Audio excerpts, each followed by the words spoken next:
Twitch, Twitter, I'm never calling it X, Facebook, LinkedIn Live, YouTube. Joseph, I just hooked you up with access there. Good morning out there, everybody. Please let us know where you're joining us from as you join the chat or Zoom or wherever you're watching here on Al Gore's internet. I'm, of course, coming to you from beautiful downtown San Francisco, California, in the fragrant Soma district. Satya, where are you joining us from this week? From San Diego, California, as always, or as most of the times. As per usual. Our guest this week, Joseph, where are you joining us from today?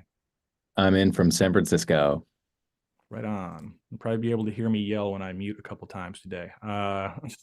Adam and Brandon from Tangram, where are you all joining us today? We are just south of you and Joseph in San Mateo, California. Yeah, I'm in California for once. Yeah, I'm surprised they let you back here after what you did last time. They didn't have a choice. Ayo. Yes, please, as everybody else, as you join on YouTube, Twitch, Twitter, Zoom, Facebook, just tell us where you're coming from. Tell us your city. Tell us your state. We're so jazzed to see the global OpenCV community sign on in these early morning shows, and we really do appreciate you joining us. We've got 37 viewers here on Zoom. We've got a little over 100 on LinkedIn already.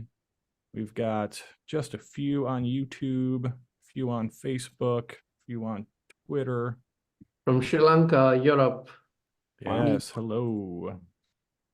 Hello, Toronto. Hello, Cyprus. Hello, France. Hello, Los Angeles. Hello, Paris. Hello, United Kingdom, Colombia, Turkey, India, Boston, New York City, San Diego, Mexico, Sri Lanka, Saskatoon, Canada, Finland, Iran, all over the world, Zimbabwe, Yeah. Portugal. Yes. Hello, everybody. Hello, Peru, Colorado, Poland, more San Diego, more India. We love to see it. Hello, Norway, London, Mumbai, Indiana. That's, I love this show so much that I'm even going to welcome people from the cursed state of Indiana. That's how much. Jeez. They know I'm right. They're not even gonna argue with me. I kid because I care. Indiana has a couple of positive attributes, one of which is that it's connected to Michigan. That's funny. Yeah. Hello, Sam in Toronto. Yes, thanks so much for joining us, folks. I think now is as good a time as any to get started. You want to take it away? Yeah, welcome everybody. I'm Satya Malik, and I'm the CEO of OpenCV.org. Today on OpenCV Live, we have a very interesting episode. We are going to predict what's in computer vision, what's going to be hot in computer vision and AI in 2024. And as always, we have some esteemed guests. With me joining from Roboflow is Joseph Nelson, and we'll give him a chance to introduce himself in more detail shortly. And we also have our esteemed guests from Tangram Vision, Adam Roditsky and Brandon Miner. And as always, we also have Phil Nelson, who produces the show. He's the director of content and creative at OpenCV. And if anything goes wrong in this show, it's his fault. Yes, that's right. It's almost always my fault whenever anything goes wrong. Is something I've learned in my life. I am your co-host with the co-most, the second banana who is second to none. I'm also your plus one and only. It's Mr. Nelson if you're nasty, but you can call me Phil, my dear friends here on OpenCV Live. I'm here to remind you of a few things that we do every single episode of this show, the first of which is a giveaway to you in the audience. Stay tuned. Later in the episode, I will be asking a trivia question based on today's episode, and the first person to answer it in Zoom will win the OpenCV course of their choosing. You can go to opencv.org/university to see what courses are on order. And even if you don't win today, maybe pick up a course, invest in your education this year, upskill, find a new job. There's all sorts of great reasons to use OpenCV courses. We're also taking questions from you in the audience. Use the Zoom Q&A button down at the bottom of the screen there, or the chat system wherever you're watching, YouTube, Twitch, Twitter, Facebook, etc., and we'll do our best to flow those questions into the conversation as time permits. That is all for me right now. I know, Satya, before we get started, we've been doing a little bit of planning on the OpenCV 5 side since the campaign ended. Would you like to tell the folks a little bit about that before we dive in? Yes. So the first, we have been planning it for a while, and we have also started implementing some of the features. But yesterday we started, the group that is going to finally deliver on OpenCV. We are still debating how many people will be working on it full time, but at least we have about 5 or 6 people who will commit full time to this effort. And as we go forward, we are going to make a lot of things public about our progress also. So yeah, I'm very, very excited about moving forward. As you know, that the Kickstarter campaign was not hugely successful, but on the side we were also raising money from other people directly, and not through the it was an Indiegogo campaign, not a Kickstarter campaign. I keep saying Kickstarter. So the Indiegogo campaign was not as successful as we wanted, but we raised about $92,000 from that campaign. And we also raised outside that campaign, we raised about 110 or so. So we in total crossed about 200K in the 2 campaigns, which we were running outside, talking to companies directly. So it's not as much as we wanted, 500K, but it is sufficient to get started. And this also means that we will keep fundraising throughout the next 6 months, so that we can add to that the gap of 300K or so. So good news is that I think we should still be able to deliver OpenCV 5 in 6 to 7 months, and I'm very excited about it. Yeah, excited about it too. And we'll be doing a little bit more talking publicly about the development process. And this version of OpenCV will probably be the most, I think, without question, the most transparently developed version we've ever done. We're going to be talking with you a lot more about it and hosting some community events to talk about it as well in the near future. So stay tuned for that. You can always find the most recent information about that on opencv.org or in the OpenCV newsletter, which goes out every week on via email and via LinkedIn, which also goes out via email. With that said, I think we can get started here. Let's before we get too deep, I'm going to go ahead and share my screen here. If it will actually do that, let's find out. Yes, it will.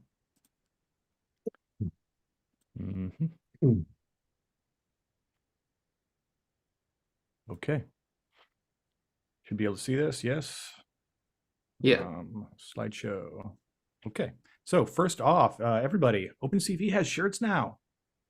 How excited are you about that? Everywhere we've gone for the last couple of years, all of the various trade shows and conferences, people have been asking us, how do I get an OpenCV shirt? In fact, I'm wearing one right now. If you want one that looks as cool as this, you can pick it up at opencv.myspreadshop.com. Now, the shirts are priced. Keep in mind that this is a donation to OpenCV when you buy these shirts. They're $40, but you'll be supporting OpenCV with about 25 of those dollars when you buy it. We've got a wide range of sizes. They're really nice. They're quality shirts. I bought a sample one myself just to test it out, and have washed it 5 or 6 times just to see how it holds up, and it's holding up great. So please go check it out. I have a feeling that the dog bandanas will be a big seller. At least I hope so. Please buy some of those and send us pictures of your pets wearing them. That's why we made them. We've got a couple different versions of this I Love OpenCV shirt that I designed. We've got one in simplified Chinese, thanks to Shichi from OpenCV China. And we've got one in Espanol, thanks to Natalia from PX4. So thanks, everybody. I really super jazzed. I hope that these shirts move and that y'all like them when we start seeing pics of you out in the world representing OpenCV. Yeah, that's so opencv.myspreadshop.com. As you can see that we are doing all possible things needed to raise money for OpenCV. The We're on only the thing hustle. left is having an OnlyFans page where people Yes. can see developers code in Do real not time. give Phil any ideas. Or please. Fansly. For the love of God. Yeah. There's a new one, Fansly. I don't even know about that. Fansly is another one. Yeah, Right. it's a small cottage industry at this point. But yes, go buy y'all a shirt. Buy yourself a shirt. 20% off for the next couple of days on the Spreadshop store. So take advantage of that and get yourself some stuff. So what brings us here today? Well, we are going to make some predictions for 2024 and also take a look back at last year's predictions episode. This is the third year that we've done these predictions episodes and the third year that we've had our esteemed colleague Joseph Nelson from Roboflow on to discuss it. I really love this little bit of continuity year over year. It's sometimes, after 122 episodes, they sometimes blur together, but these are a nice little road marker for us on the beginning of the year. So really appreciate having Joseph and adding Tangram this year to the roster of folks. The panel this week, Joseph Nelson, CEO of Roboflow. Joseph, you want to introduce yourself and say hi to the people? Joseph, as you said, CEO at Roboflow. I think Satya often says the hard thing about predictions is they're about the future. The benefit and drawback of having 3 years running is being audited on those prior years. So this should be fun. A bit about Roboflow. We focus on open source and hosted tools for engineers to build computer vision models and deploy them anywhere. Tools for better understanding data sets, training custom models, deploying those, creating workflows. And Roboflow is now home to one of, if not maybe the largest community of open source projects in computer vision, thanks to folks like those that are attending today's conversation. Over 300 million labeled and shared images from the community and over 90,000 pre-trained models. So makes it easy to get up and started for Wowzers.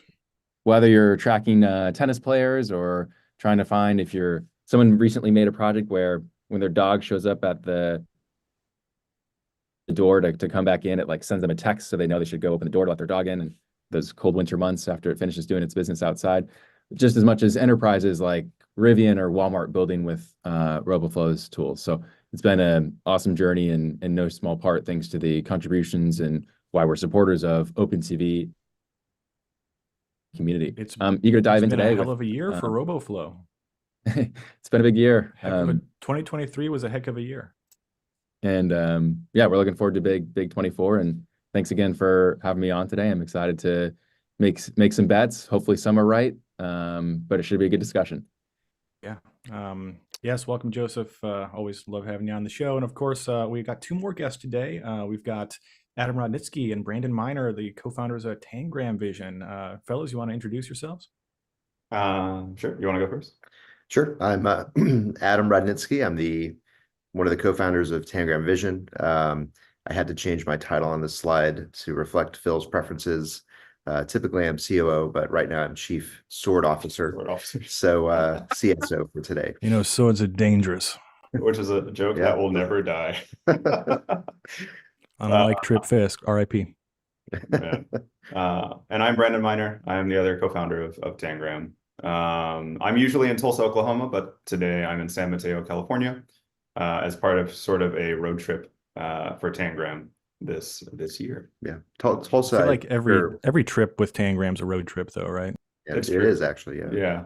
As a fully remote company, literally any trip is a road trip, so it works out. Yeah, and I think there's slides about both us and Roboflow, so we'll talk a little bit about Tangram Vision when we get to that. Definitely. And Tangram is also the only company who literally wrote us a check. That's right. That's true. A physical check. I've never received a physical check from a company for OpenCV. So after we did a shot of Malort, in fact, if memory serves. Yeah. Oh man. Well, yeah, I forgot that. I blocked that one out. But... yeah. You're welcome. You're welcome. Mm-hmm. Yes. So let us continue. OpenCV, I think everybody knows what OpenCV is and what we're about. Over 20 years, OpenCV has been the standard in computer vision and image processing. There's over 2,500 algorithms in OpenCV. It is used everywhere from emergency rooms to fire stations. It is all over the world. It's in NASA projects. Is that helicopter that recently they lost contact with and were able to get back actually has OpenCV inside. So we're glad that worked out, and they can't blame OpenCV on its failure. But on that note, I would also love to, if people in the audience, they are using OpenCV in their own companies in any interesting way, we would love to hear your story, because I know that 90% of the vision applications, they use OpenCV, but because it's completely free to use and there is no registration to get the library itself, you can you got to tell us about it. Yeah, we don't know where it's used, right? We just know that there are 10 million downloads a month, but we don't know how people are using it. So if you want to drop in a story, we would love to carry it. Yes, I just dropped a link in the chat here. We actually have an OpenCV cool stuff submission form that people can just go to, post the link in there, type in their email address, and send it to us. Stuff like that is likely to get featured on OpenCV Community Fridays, which is something we do every Friday, where we share cool projects and news relevant to the OpenCV community, specifically focusing on community projects. So use that form. Send us your cool project if you made something cool with OpenCV. OpenCV is operated by the Open Source Vision Foundation, a 501 nonprofit in the United States, which means that if you give us money, it's tax deductible in most cases. So and that includes the folks that that gave money during the Indiegogo campaign.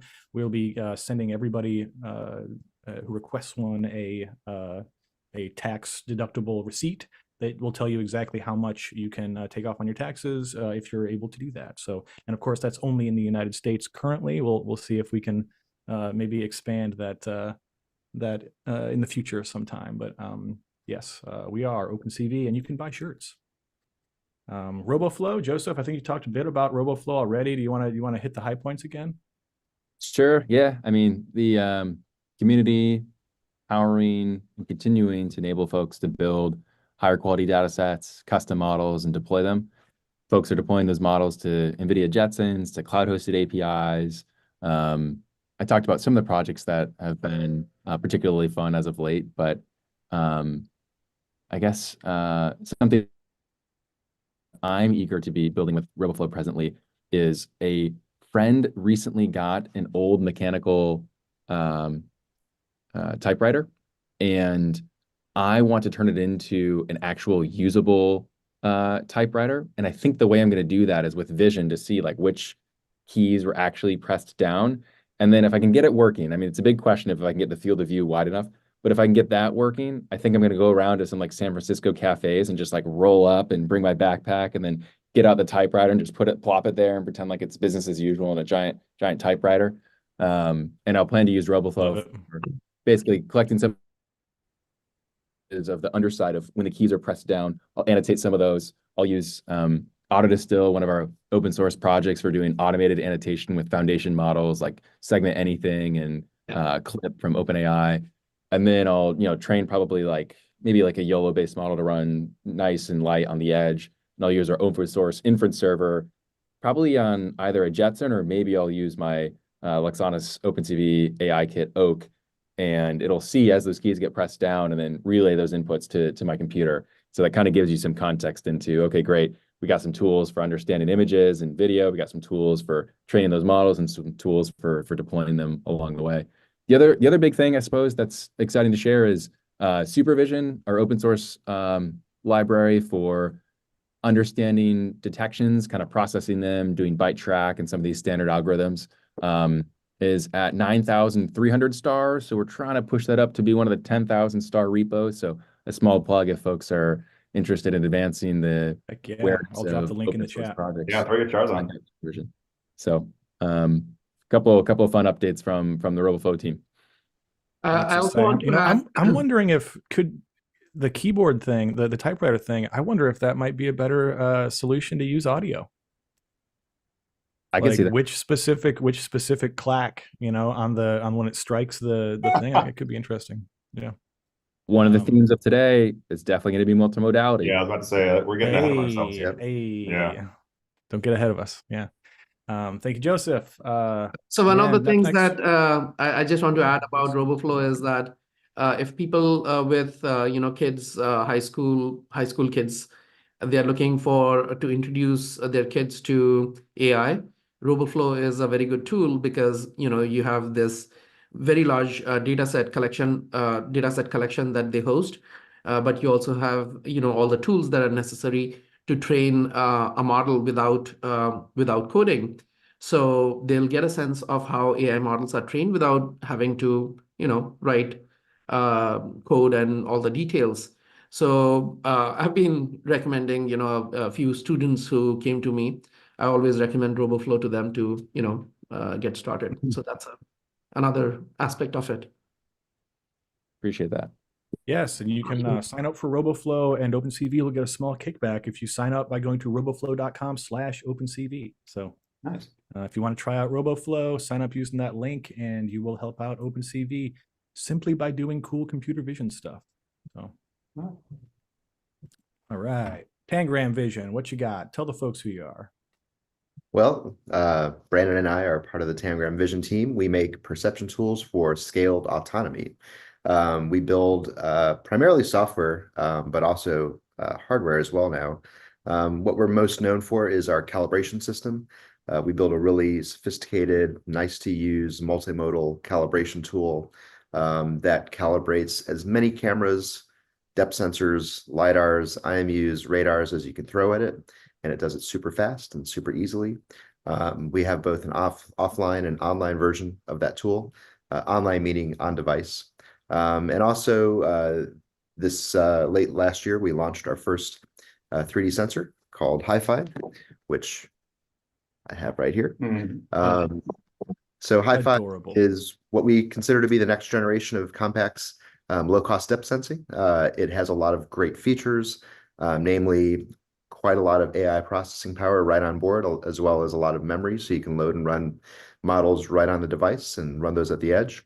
It's got very high resolution cameras, so it gets really crisp imagery. And of course, it runs our calibration software. So no matter how many heat cycles or vibration cycles it goes through, it always stays nice and calibrated. We also have a blog that we publish with lots and lots of educational articles to teach you about how to do calibration, which is simply at our website, www.tangramvision.com. Go to our blog and check out some of the tutorials and other resources we have there. Yeah, if you want to get thrown a lot of math all at once, then Lots of math. check out the blog. Yeah. Yeah, the beauty of this thing, it's difficult to realize how much calibration affects. If the calibration is even slightly off in the two cameras, the depth estimates would be completely bad. And the self-calibration that Tangram has developed, that is just magical. I mean, you have to actually see it without actually experiencing it, which I did in one of the conferences that we met. You basically knock the two cameras off, and it self-calibrates, which is it's pretty magical, because without that little thing, you're no matter what stereo algorithm you're using, if the calibration is off, you're just going to give really bad results. So you have to do the algorithm part at the very first stage, right? Otherwise it becomes a garbage in, garbage out system. Yeah, Exactly. and that's the whole philosophy of the company, is basically there are these tasks you do every time, and if you don't get them exactly right, whatever you do afterwards won't matter. So we're trying to get those exactly right for you. Yeah. Yes, and I recall, I mean, many times Brandon and Adam and I have all done the calibration dance with the checkerboard, and I remember, in fact, Brandon, didn't we work on the last version of the occipital calibration app together? Yes, we did. I'm trying to, that was like the last project I did at occipital, the last big one. Like I did all the storyboards and stuff. I remember that. Yeah, they're probably still using it today. I think so. Yeah, it wouldn't surprise me. Yes, so shout out to Tangram. Of course, Roboflow and Tangram Vision are both OpenCV member organizations. Roboflow is an OpenCV Silver member, and Tangram is a bronze member. If you would like to become an OpenCV member organization and get stuff like appearances on OpenCV webinars as perks, or the ability to include things in our newsletters, provided they pass editorial scrutiny, you can become an OpenCV member org. If you're interested in that, please send us an email, hello@opencv.org. We'd love to talk to you. All right, let's get started with a brief review of our 2023 predictions. Joseph, I remember, I mean, Joseph, you were there, I was there, Satya was there. You can watch that episode of the show in the OpenCV live show archives on YouTube. That's at OpenCV Official on YouTube. You can check that one out after this if you want to see just how wrong we were. But we'll talk about them a little bit here. So the big ones, yeah. Yeah, go ahead. Yeah, so we'll just start at the top here. Rapid expansion into new fields. We talked a lot about that on the 2023 episode, and I think that was true to a degree, but I'll turn this over to thoughts from the peanut gallery here, starting with Joseph. I think we saw this happen in 2023, but not necessarily in the big way that we anticipated. Yeah, I think, for the folks that are on this webinar, think about these topics, we think about vision day in and day out. I still think it's kind of not broadly a part of a lot of all developer toolkits or even all kind of enterprise processes. So there's still so much way to go of the way that vision and understanding of visual inputs will percolate its way through a wide array of problems. One way that I think that this manifested itself in 23 is you saw the release of Segment Anything early in the year. And then throughout the year, you actually saw like domain adapted versions of. So you had like SAM for cells, you've had SAM for satellite imagery. And I think that trend will actually likely continue because you usually have, a general capability, and then you want to do domain adaptation. And domain adaptation not only means that you can expect higher quality results for a specific type of data, but it also often means that companies can use the proprietary information to also adapt a given model. Plus, it's often cheaper than training the base model itself because you can freeze the backbone and just maybe retrain some of the heads. And so anyway, I think that we'll see increased amounts of like domain adaptation is kind of like a really safe bet because I think it's one of the primitives that continues to persist in any large, broad-scale technological shift, and especially in vision and foundation model capability. To your point, I still think that there's like a long way to go. The thing about this prediction is that it's relatively, there's no numeric assignment, so it's pretty tough to be like, oh, was there like, what do you quantify as the amount of expansion into new fields? A little bit open-ended. I think we kind of played ourselves there. Yeah, which I think means that like this will probably be evergreen. Like we'll continue to see both new fields created, but also adoption into existing capabilities and fields.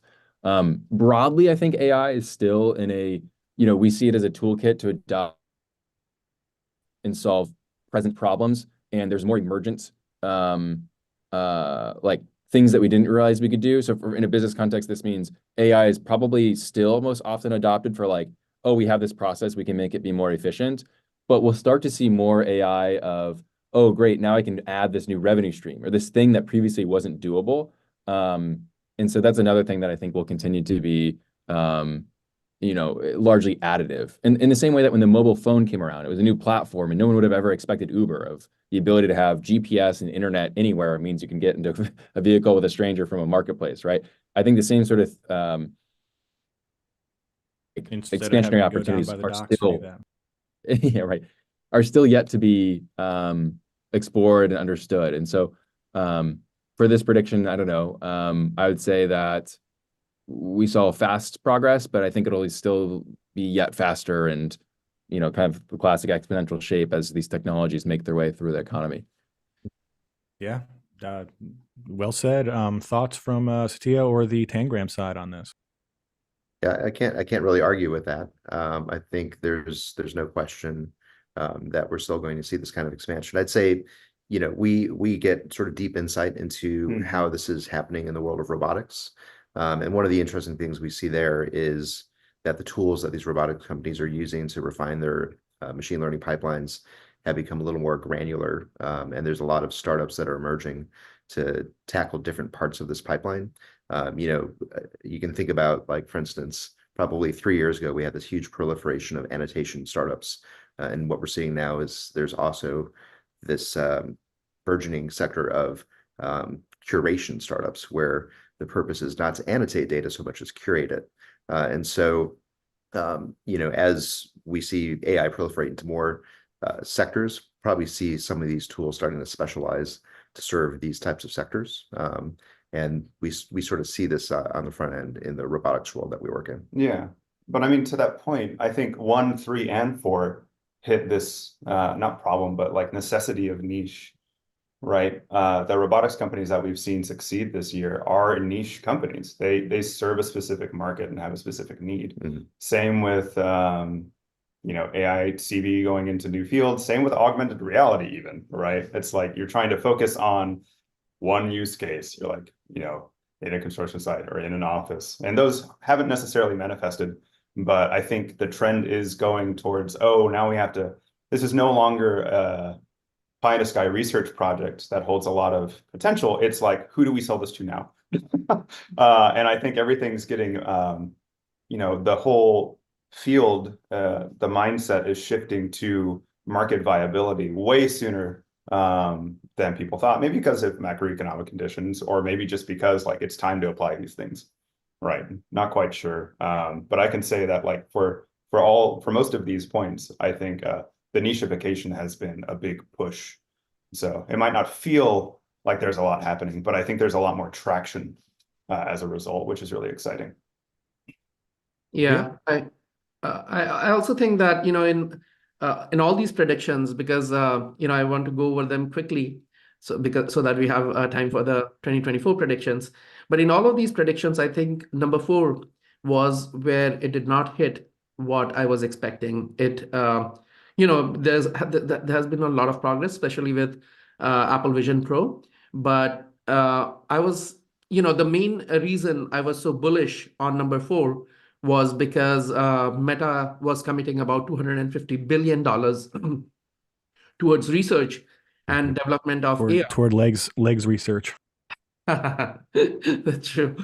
But I think they have scaled back that effort quite a bit. And I know that, you know, inside Meta, the Meta Reality Labs, and there has been a lot of scale back.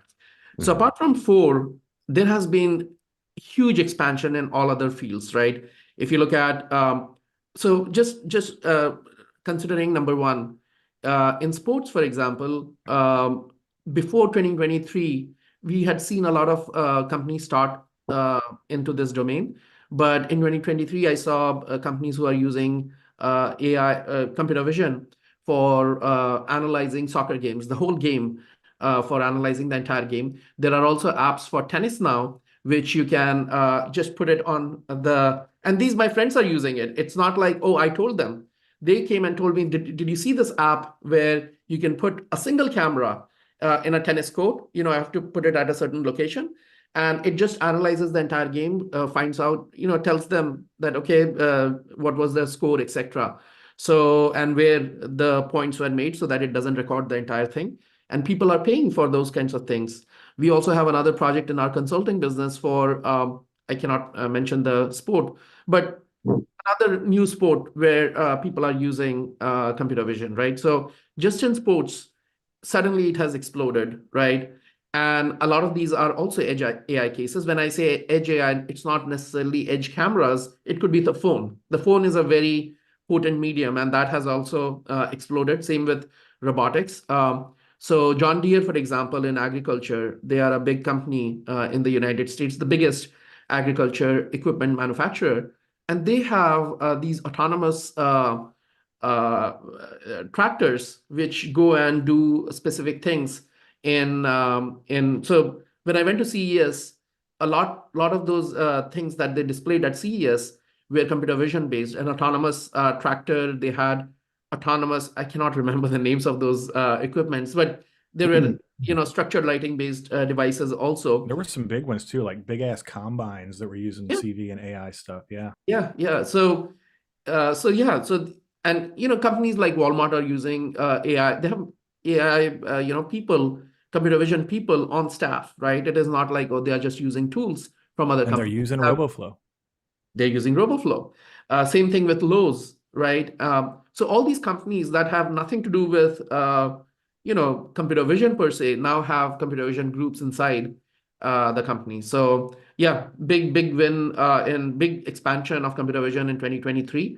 And the only disappointment was number 4, which you know, it's still it's not like complete disappointment, but not as much as I had thought it would grow.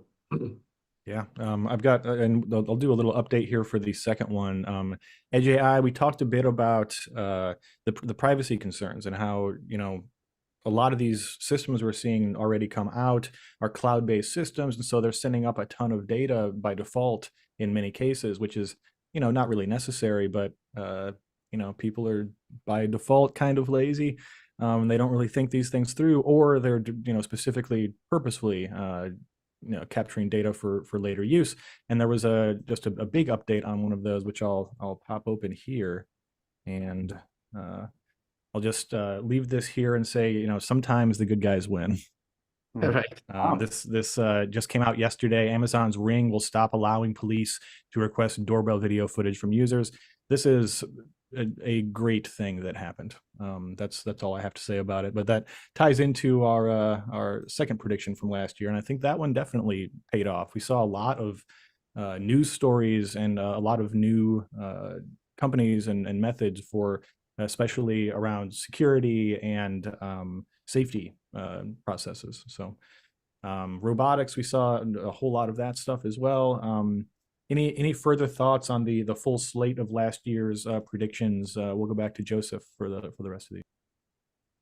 I agree with Satya that I think we had predicted that we'd get Apple Vision Pro maybe last year, and we were perhaps a year early. So that's probably the most under-indexed place.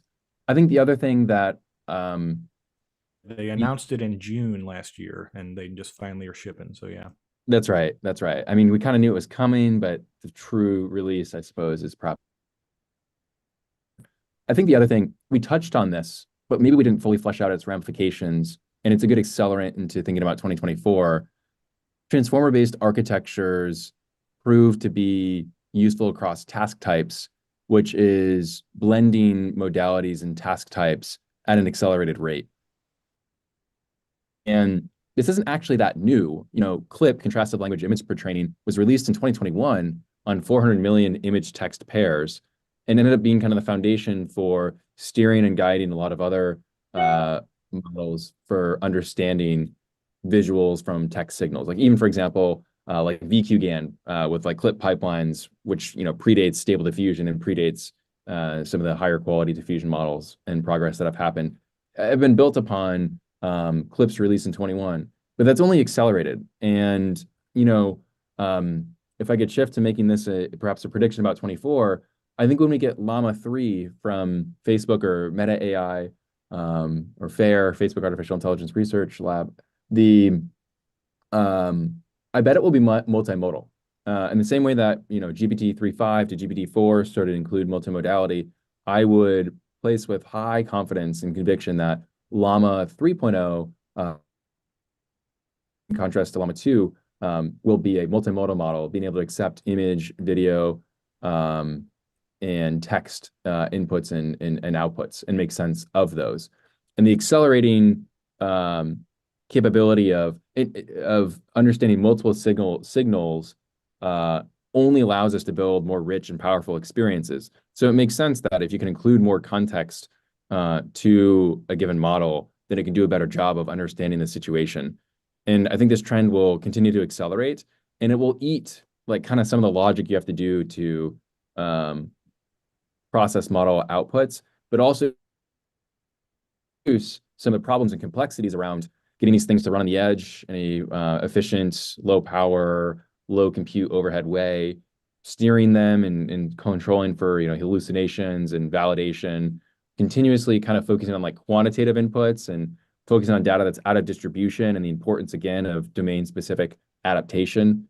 But this trend of multimodality, whether it's through audio or vibration or image or text or video, will only, or even voice input output, will only accelerate through the next year, both in terms of large models that we'll get and in terms of small models that we'll get. And I'm pretty excited about that trend, which is accelerating throughout the year. Yeah, multimodality time. Tangram Vision folks, any thoughts on the full slate of 2023 before we move on? I actually have a thought, which is this is going to be a hybrid because this is a reflection on one of these 2023 predictions, but it's also something that now that I think about it, I wish I put into the 2024 predictions. On number 3 with Hey, robotics. there's no rules here. You can do that. That's no rules. Okay. Well, with that said, Oh, wow. no, but You think that's true? in robotics, obviously, the proliferation of vision and AI has been rapid over the past few years. But one of the things that we've started to see amongst our customer base and prospects is that the types of sensors that are being used are starting to shift. Traditionally, the vision inputs from robots have been camera-based. And what we're seeing now is that cameras have limitations in certain environments because of occlusions like fog or lighting conditions like ultra bright light or no light at all.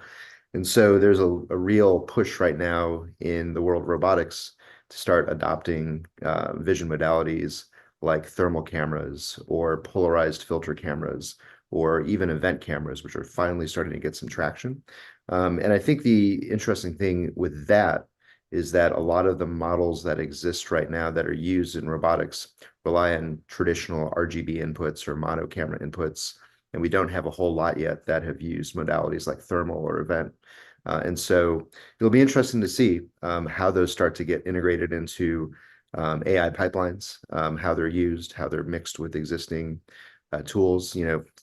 Even things like using depth in the context of a machine learning pipeline, with the exception of Luxonis and now us, hasn't been explored that much. So that's something that I think we can look forward to in 2024 is these new inputs that will become more ubiquitous in the future, starting to become contributors to these pipelines. Yeah, well said. With that, before we get to 2024 predictions, some people have already brought this up in the chat. They're asking about, we're talking about fundraising a lot. And Satya, would you like to kind of tell people a little bit, 3 minutes or so, why support OpenCV? Well, first of all, we have been around for about 22 years, and it's a collection of 2,500 different algorithms. So this is the most useful library that most computer vision folks have used and continue using. So that's the reason, right? And it's also not controlled by a single company, or it is. So a lot of OpenCV development, especially after in the last couple of years, it is done by the OpenCV.org Foundation, right? And this is going to continue. We are the only foundation, probably one of the few foundations that have staff, which actually supports the Write code. For example, we writing have code. people that write code. 90, more than 90% of our expenses actually in maintaining the developers. Now compare that to Linux Foundation, which I have great respect for. But the fact is that Linux Foundation receives about $350 million per year, but they employ only 3 Linux engineers, and one of them is Linus Torvalds. But others, other foundations also don't actually support the development of the open source libraries they are supporting, right? So that's why we need support from the community, right, to keep growing OpenCV, because we want to keep the developers in-house. We will also take help from any companies that are interested in donating developer time, but we also want to develop it ourselves so that it is truly independent and we can focus on things that the community cares about. Yeah, but OpenCV does not belong to Meta or Google or Apple or any of these companies. OpenCV belongs to you. And so we need your help sometimes, like we do now, pretty much always at this point. It was a tough year for the nonprofit space. I think anybody that works in it would agree with me there. And so, yeah, please support OpenCV, maybe by buying a t-shirt, hint, hint. But yes, let's continue. So now 2024 predictions. We the panel spent a little bit of time coming up with these over this the past week, and let's just dive in. Huh? So the Splat to hologram pipeline. I think we just saw the another successful Kickstarter from our friends at Looking Glass Factory. Hopefully, maybe they'll come on the show one of these times. I've been trying to get Sean on here for a while, but people are traveling. They were releasing a new hardware product, and Anybody that's ever worked on hardware knows that pretty much very quickly takes up all of your time, and then there's even additional time you didn't even know you had that it takes up. So, but then we're also seeing stuff with, say, like Luma AI, who's doing an incredible job with splats and in-person capture of very complicated, very high quality, very large scenes. And I think for me in 2023, I kind of expected this to happen a little bit more, but I see 2024 where a lot more use of like Gaussian splats, and even the next level of that stuff in it's already being used in film and in commercials, on shows like from our friends Light Twist are doing some stuff with that as well. But I also think it's kind of dangerous. I want to talk a little bit. This one is maybe a little bit different than our normal discussion, and so that's why I wanted to start with it. I think it's a little bit dangerous to remember everything forever in high fidelity detail. I saw the movie Strange Days, and it stuck in my mind a little bit. So we'll start with this discussion here on the dangers of remembering everything forever. I'll start with Adam, because I think you have some special insight here. Actually, I'm gonna be the dissenting voice here to your point, which is to say that I think this is actually one of the most fascinating aspects of Gaussian splatting, is that we can use inputs that are historical and then provide some completion that we wouldn't have had otherwise, and allow some interesting applications that I've always been interested in, like time travel, really. And so to some degree, I feel like as long as there isn't any abuse of people's sort of content to create this, I'm all for expanding these use cases like this. Yeah, I think that this is, for me personally, I think it's a case of people thinking they want something, but the actual consequences are going to be significantly different. Satya, thoughts on the dangers of remembering everything forever? Well, so there is obviously a danger, and it will, but it's also inevitable, right? It is almost inevitable that all these AI systems will have almost infinite memory, unless we have regulations that force forgetting of things, right? And there are regulations in EU will come up with some regulations which will say that, oh, you have to forget about the user after 3 years or something like that, right? And this happened with search also, right? Initially, we were thinking that this search will have infinite memory, but due to some regulations, as far as I know, they had restricted it to 3 years or something like that, right? But Gaussian splat in itself, I feel that it's an amazing compression technology for 3D objects, if you think about it that way.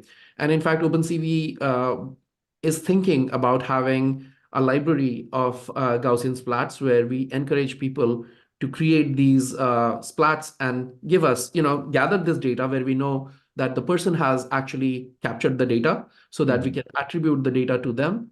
And then they contribute to open source. Other people using the same system can benefit from that. And so we can have a very large library of these 3D objects. And because of Gaussian splats, it is kind of compressed, right? All the views are compressed into a neural network. And that really helps in storage and everything. And so this could enable 3D generative models, right, where the data source is also known, right? Because we are developing it from the community, we are asking the community to contribute.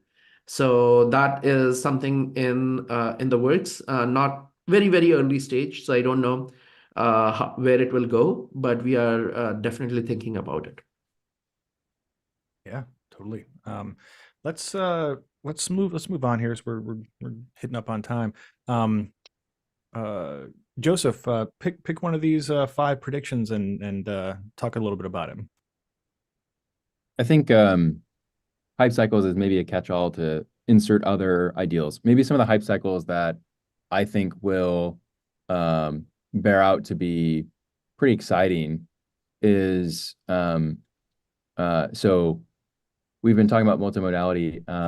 We just stood up a site, yearofmultimodality.com, which points to a different experiment that we created called gptcheckup.com, which basically assesses what are the current shortcomings of foundation vision models in multimodal models and what you think they can do.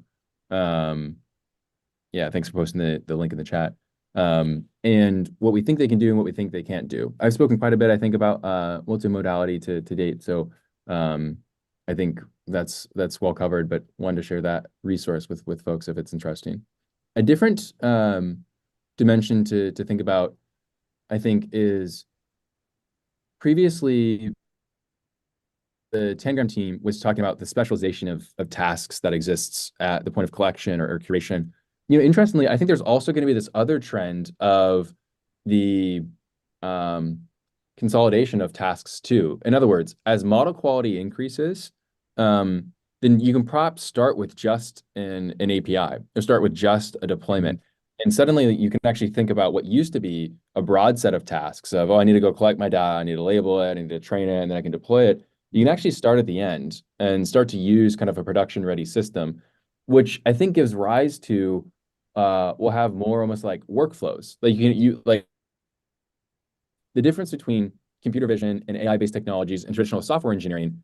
Software, traditionally, you write code, you run it, you get the same result. AI is inherently a bit more probabilistic or at least less deterministic based on the scenario with which you're operating in. So that introduces new constraints for relying on AI models in production.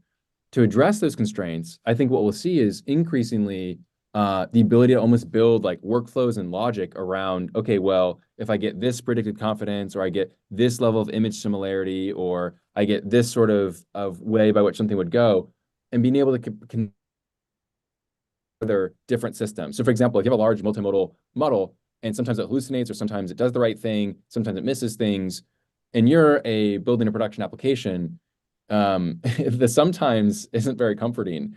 And so you'll need the ability to do validations and checks. And I think you'll need a way to create almost like workflows and an execution engine to check and validate that those right things are happening, and then write to your production systems.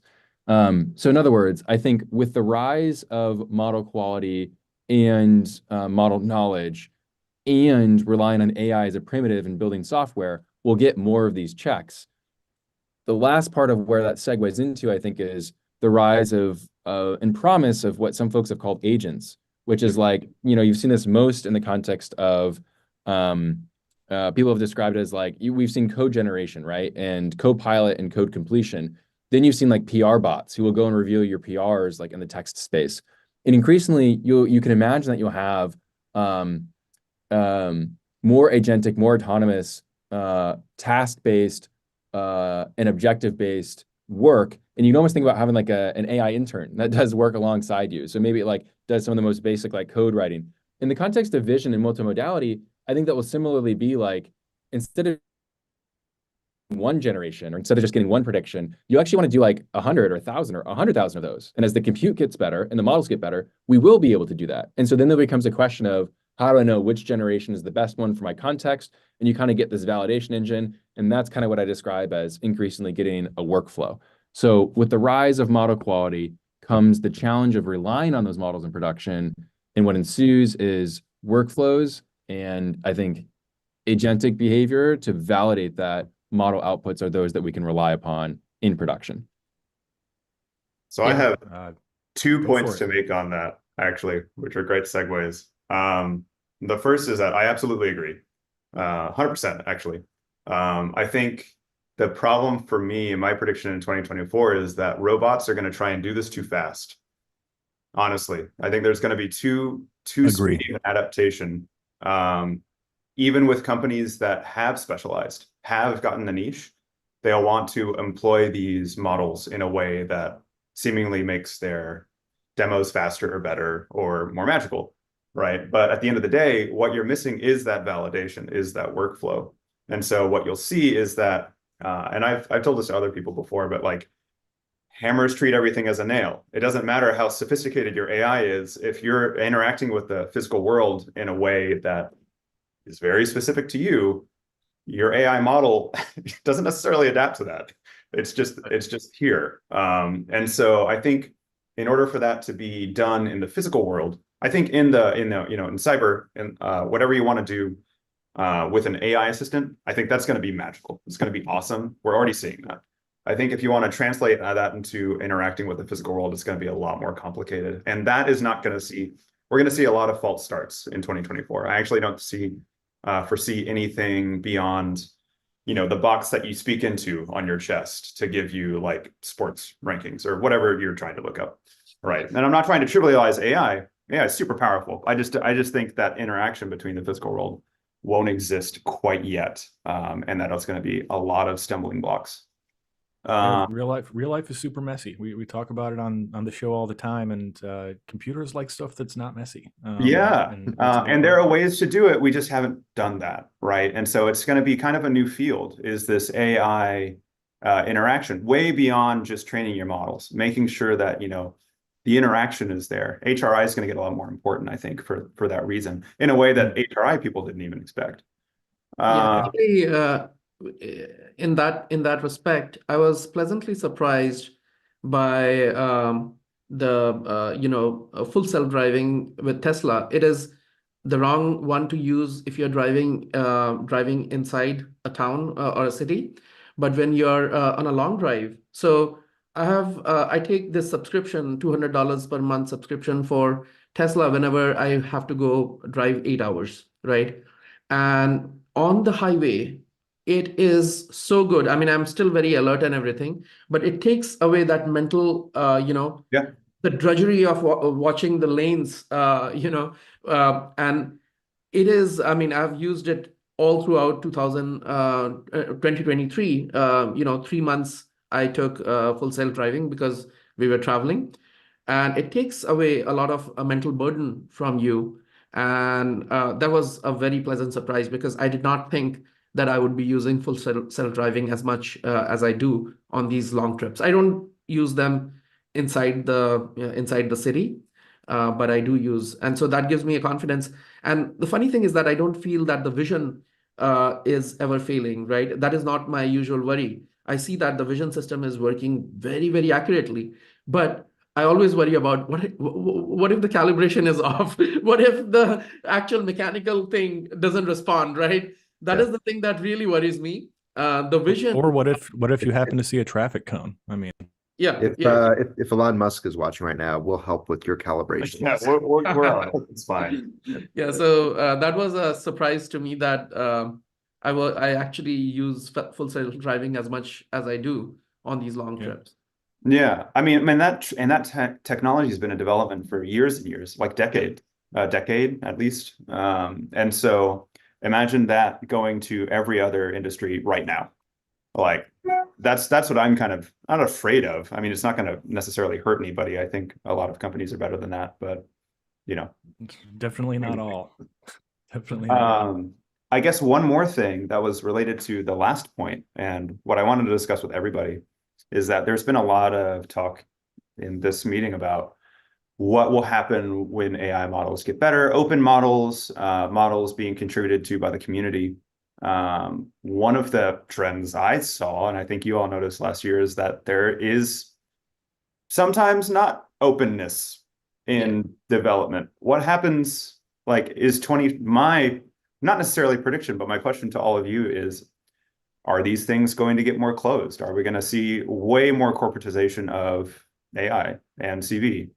OpenCV, obviously, not part of that conversation. Right. But I think it's relevant. This is going to be awkward. We have a customer call that starts in 1 minute. Oh, okay. No problem. No, I'm just going to drop that and peace out. Before y'all bounce, if people want to follow you on the internet, talk to Tangram Vision, how can they do that? www.tangramvision.com, @Tangram Vision on X, or Tangram-Vision on LinkedIn. Wow, that's crazy. Time flies when you're happy. Yeah, I know. Yeah. Gosh and golly. All right. We'll see y'all later. Thanks for stopping by, Tangram. Thanks for having us. Thanks so much for having us. Enjoy discussing the topic that Brandon just. Yes. Adios. Have a good time, y'all. Okay. We will. Let's take a look back at our slides here. Satya, you want to pick off one of these and talk a little bit about it, and then we'll move on and kind Yeah, of I wrap can things pick up. up generative models. The first thing is, I mean, we should just call it generative multimodal models now, because I think a lot of these systems are going to get multimodal. But generative models also, if you look at what has happened in Midjourney, it looks so fantastic, so realistic, all the images, etc., that it generates, that it's basically overfitting on the real data, especially when you're trying to get characters, etc. And it also creates this ethical issue, right? First of all, are the artists being compensated? They are not currently, and there has to be a need to compensate the artist. But the other thing is, even though you get, in computer graphics, we fell into this. We could never overcome the uncanny valley where humans, human face especially, never looked as realistic as people want, right? But in case of these generative models, we are past the uncanny valley. These faces look very, very realistic. You don't feel that it's not real. You feel that it is real. A lot of problems have been solved, but I feel that the control is still missing, right? So when you ask a generative model to create something, the amount of control you want for any practical use, you can use, you can generate a ton of them, and if you want to create an advertisement out of it, right, then it's fine, right? A single image. But if you want to do a more creative process, like with videos, where you want to say where the camera should be located and how things should move, then that artistic control is missing quite a bit. And that's something people will need to fix to get the 3D component in generative images and videos, right? Where you have Right, more getting to control. good enough and then past good enough into feeling real. Right, right. And there is some amount of control now, right? Based on there are some parameters which kind of tilt the camera, but it's not very deterministic. It's not very clear, right? You experiment a lot, and then you figure out that, oh, this sort of does this, but you still don't have that control, right?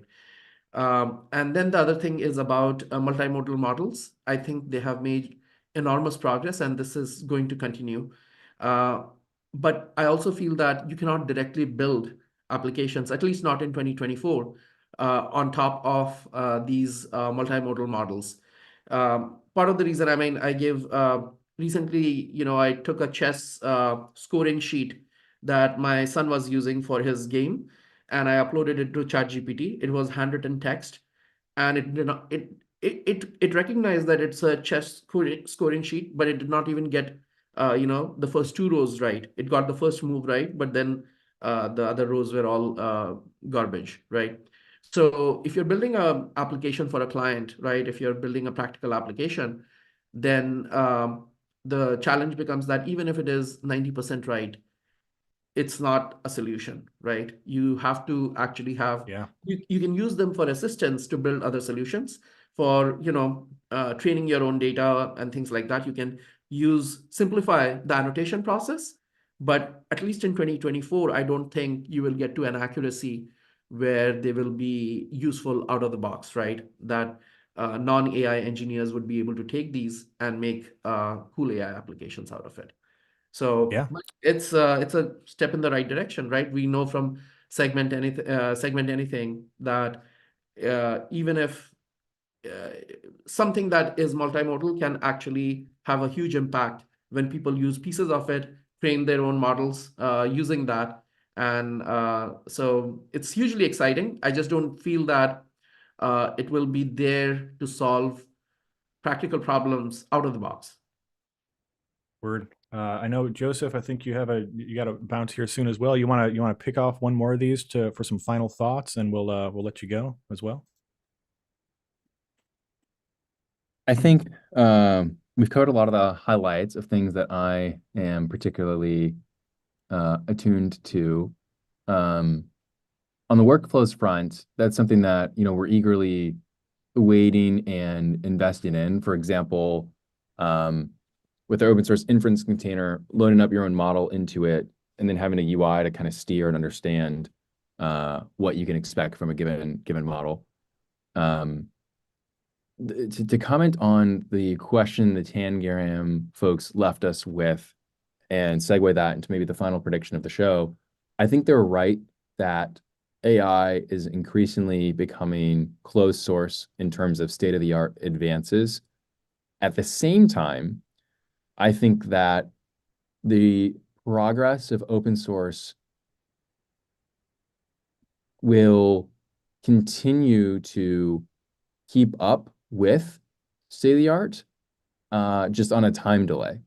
The risks, so we've already kind of seen this with, Mistral's most recent model can, compete with GPT-3 and maybe even GPT 3.5, which, are not open source. And so you kind of have an open source equivalent that's come 12 to 18 months later after the open source equivalent. The things that challenge whether this assumption can continue to be true is if the training costs and the data acquisition truly gets so outsized that only an incumbent with substantial, who is GPU rich, is able to train and have the data to do it. But I'm optimistic. I think that the combination of there's still so much that can be done open. There's domain-specific adaptation that can be used to improve and outcompete. And getting task-specific or job-specific means that you can have open models that do better. And I think that there's just enough energy and value and excitement that it will be complementary to someone's business model to continue to have open source AI. Currently, on the biggest side of that, that's Meta. And in a lot of ways, OpenAI at Meta is flourishing. And then, there's smaller sorts of companies like us and others who care a lot about just advancing open source to make the capabilities be more broadly accessible. So I do remain optimistic that even as SOTA, state-of-the-art, advances persist in computer vision in 2024, open source will also be able to keep pace, even if on maybe a 6 to 18-month time delay. So that's my prediction. And it might be wrong. It might be that, this is the year where the GPUs get so big and the data sets get so large that, open source has kind of hit its ceiling relative to the closed source capability. But I don't think we're there yet. I have some pessimism about open source AI. And the reason is this. Let's say you take a Llama model, host it yourself. The cost of that, or the hosted solutions that use Llama, it's actually not less than ChatGPT, which really, when the economics are such that in case of they're software, operating at a loss, obviously, but they've got basically endless money. not only that, they are operating at a loss, but it's also true that they, at that scale, they know they have optimized it for scale.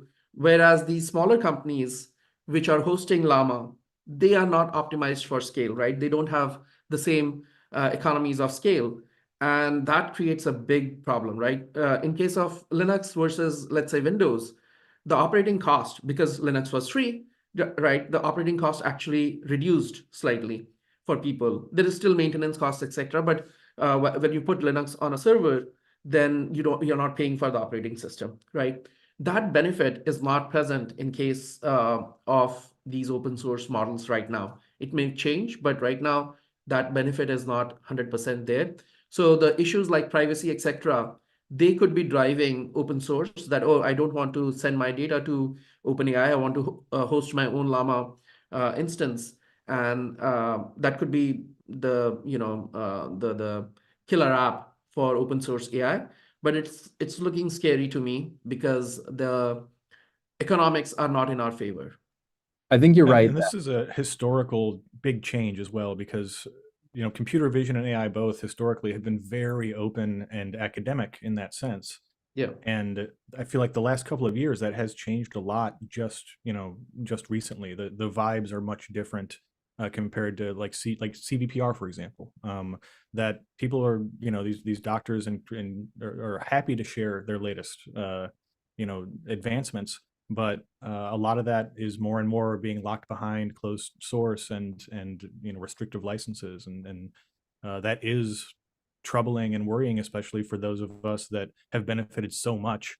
I wouldn't be here if not for open source. And I think that is a thing we're in danger of losing at least some of. I think Satya, you make a great point. And there's a distinction between a capability advancement, like a model existing, and getting that model to production. And you're right, intersection of those things requires substantial commercial resources. Because as Phil mentioned, either someone serving a model maybe could run at a loss until there's sufficient scale to have the GPU warm to serve all those end users, or frankly, just the optimizations that exist to be able to enable serving a model that's of a particular size. But there's even actually potentially an optimistic case there as well, which would be it's almost in some ways like trademark or IP law in a way, where like we'll use Mickey Mouse since it just became open source. The famously simple concept of copyright and IP. Yeah, famously simple. Yeah, fair enough. But I mean, think about the core primitive that which could be a useful analogy. And the fall is this: when you create something like a brand or logo or wordmark that you think is novel, like Mickey Mouse, you put that out openly because you have a regulatory-based protection that you're the sole person that can monetize that creation for some period of time. Maybe an equivalent that kind of exists in AI could be that you release a model, maybe non-commercial license, because you want to recoup your training costs for some period of time. But we all know that even if the model is open, but the license isn't as permissive, maybe that middle ground isn't the worst if it means, hey, the training insight, or the novelty of the architecture persists throughout the community. Yeah. And the person that invested substantial resources, maybe the upfront investment to spin up all those GPUs, has some amount of time to earn on the inference side of that model, which could be a path forward to even ensuring open source models continue to be released and published. Now, the one reason for my little pessimism is that large companies can sometimes turn on a dime. OpenAI was open source. All of their things were open source. A lot of their stuff is still open source, right? But when push came to shove, right, they turned to closed source, right? They showed their true colors after all. Well, they still produced a lot of open source, which is very useful to us, right? The same thing can happen with Meta also, right? So sometimes I don't know whether Meta, it is a single person. It feels sometimes that Jan LeCun is the person driving Meta to open source all of their AI stuff. And if that driving force gets, let's say he leaves Meta or whatever happens, right? Can that persist, right? Or Meta is completely committed. You have seen with Metaverse, right? They were all in at first at one point, and then they have pulled back, right? Same thing can happen at Meta also. So that's another reason that we do not have these truly open source models, right? I mean, they are supported by large companies, which is probably fine for now, but it has to be broader than that, where the community really takes over. On the optimistic side, we have seen other examples. For example, when this thing came out, Stable Diffusion came out, there was a flurry of activity around Stable Diffusion to make it better, and a lot of things came out. And there is a Google memo floating around where they say that open source is going to, win the race. And that's one area where I saw that, okay, actually open source was very fast. Within days, things changed when Stable Diffusion was released. There were applications built around it. There were tools built around it. There were new models retrained on Stable Diffusion, etc. So yeah, I have both optimism and a sense of pessimism that because of economics, things can go south for open source. Yeah. Word. On that, I think we can put a pin in the 2024 predictions out there. Thanks so much, everybody, for sticking with us through that one. We're going to do our trivia giveaway real quick, and then I think, Satya, you had a couple more slides you added there. You want to talk about those after that? Yeah. Sounds good. Okay, so if you're just joining us for the first time or you need a little reminder, one thing we do on every episode of this show is a giveaway to you in the audience. You will answer a trivia question in the Zoom chat that I made up during the show, and the first person to answer correctly will win the OpenCV course of their choosing. You can see what courses are available by going to opencv.org/university. So we had a pretty big announcement today in OpenCV land, our first ever t-shirts that you can go buy. Some of you did that, in fact, during the show. We had our first couple of sales, super awesome. What is the price of the basic OpenCV t-shirt? What is the price of the OpenCV t-shirt? You gotta be specific. Be specific. Oh, we got Brad Sissom. $39.99 is the answer we were looking for there. Well done, Brad. Please send one email to phil@opencv.org with the course you would like, and we will make sure you get that thanks to the ever-present and hardworking OpenCV courses support team. Yes, and if you want to get one of those OpenCV shirts, you can go to opencv.myspreadshop.com. We've got several designs. We've got just the classic OpenCV logo. There's buttons, pins, bags. We've also got the I Love OpenCV shirt on hoodies, t-shirts, dog bandanas in both black and dark and light colors.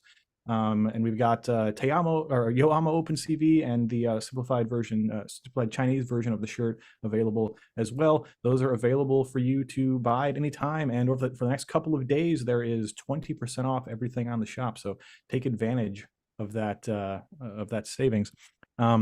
Satya, we've got, let's see here. We'll go down.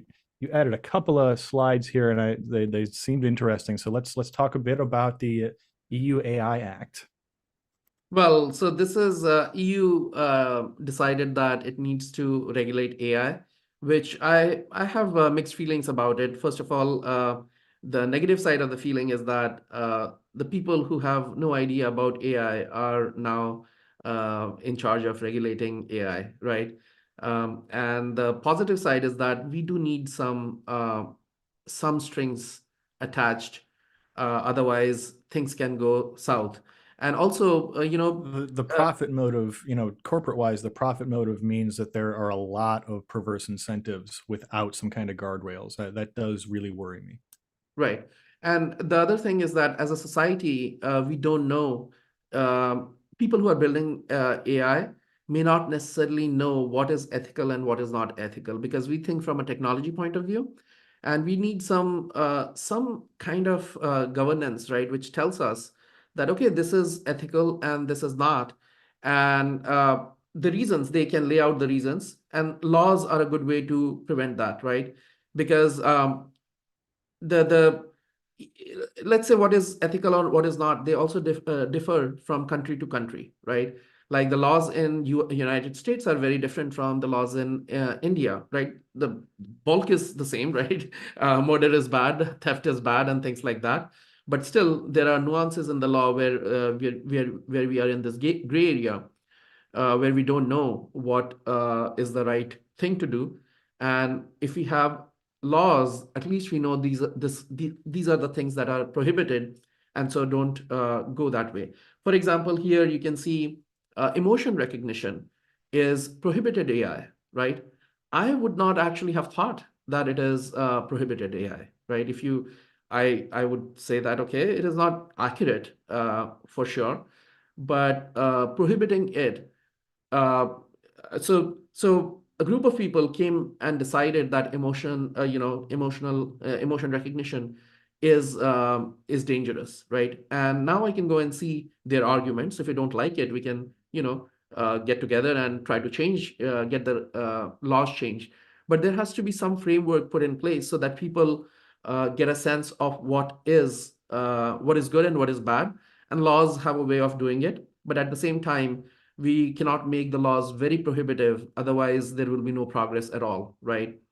For example, at one point they had this thing about foundational models, that you cannot create foundational models, and you can only have so many parameters in the model and things like that, which is these are ridiculous things to regulate. because who knows, in the next 10 years, we can have some new kind of architectures which require a fraction of what these models could be. Or I just feel that regulating at that level, that how many parameters you can have, that is just bad, right? That's so silly. Yeah. I agree with you entirely. It's like Bill Gates' famous quote about, who could need more than like 16K of RAM. Like Right. it's ridiculous. And also, I feel you get that a lot of this with government regulation. It's mostly people that don't really understand the problem, and they're being told a lot of things from, various other moneyed interests and lobbyists and things. And yeah. And the other thing is that I think the regulation should be at the application level, not at the research level, right? Application wise, you could say that, okay, if you're driving, if you're creating full self driving, then it should meet such and such criteria, right? And you cannot do this kind of testing, you cannot do that kind of thing. All that is fine. But when you say that you cannot do autonomous driving research, that is bad. I think research should be, because it's not like biology research where you're harming humans directly, right? Here we have another gate to keep that, okay, you can do your research, and then at the application level, if we have all the regulations, I think that is the best of both worlds. Well said. Thoughts on that, Joseph, before we move to our last slide? That bell is me being called to get going. I think I'll emphasize the note around regulation at the use case level makes a lot more sense than the technology level. We wouldn't regulate how big a database could be, or the type of database that one could use, whether it's a vector database or SQL database or a NoSQL database or something like this. We would say what sort of things you're doing with that database. AI is probably a pretty good comparable. It's an incredibly useful set of technologies and tools. The regulation worries me in it being uninformed and perhaps preemptive and early, which limits so much of the upside that we might be able to experience and be cutting off, right? So for example, if a regulation suggests that doing anything related to biology requires a greater level of hoops to jump through, that research university project that's working on solving cancer now, instead of being spun off into a company, may face a greater regulatory burden that isn't worthwhile to be able to pursue versus the moonshot, all things equal. So I think ultimately, the reason regulation exists is to protect common public interest. AI is a new technology and incites a lot of fear because of how capable and quality it is. But the core primitives of the way we want our society to look and the interests we want to cover and protect actually really shouldn't change a whole lot, and should be one thing that we're able to hold constant across technology changes. I haven't dug as deep into some of the EU regulatory regime beyond. We're incredibly careful to be GDPR compliant, keeping data safe harbor in country. There's quite a few regulations around if you have any biometric data within the EU and these sorts of things. So things like this, persist to AI and things that we're consciously thinking about. But overall, I agree with the framing that we should be looking for the uses that we deem as good and bad as a society versus the existence of the technology. But yeah, thoughtful take on that, Joseph. As always, we do appreciate it. You have to bounce. You can feel free to drop off. Thanks for sticking with us. This episode has become a tradition, and we stayed with our tradition of going way over time on the predictions episode. So I appreciate that. Joseph, if folks want to follow you, find Roboflow on the internet, how do they do that? The best way to find Roboflow is roboflow.com. And you can start building with our tools there. We are on Twitter, X, it's on Twitter, twitter.com/Roboflow. I personally, you can find me joseph.nelson@roboflow.com, or on Twitter as well, on @Joseph of Iowa. Thanks so much to everyone for participating in today's discussion, and thank you, Phil and Satya, for carrying the tradition forward with predicting the next year of computer vision and AI. It's always a pleasure. I appreciate it. Thank you. Yeah, always a pleasure from our side as well. And I look forward to having you back next year to figure out just how wrong we were this time. Sounds good. Yeah. Adios. Satya, we got one more slide here I think you wanted to talk about. Let me pull up my screen share again. There you go. Oh yeah. So this is completely out of the blue. I'm waiting for this thing to happen, but it's not there yet. So one of the satellites, if you look at the satellite launches in the last few years, right? For the longest time, we used to deploy about 100 satellites a year. And that number changed with SpaceX, and now we deploy 1,500 to 2,000 satellites a year. So how many of those satellites directly belong to Elroy? who knows? I don't know.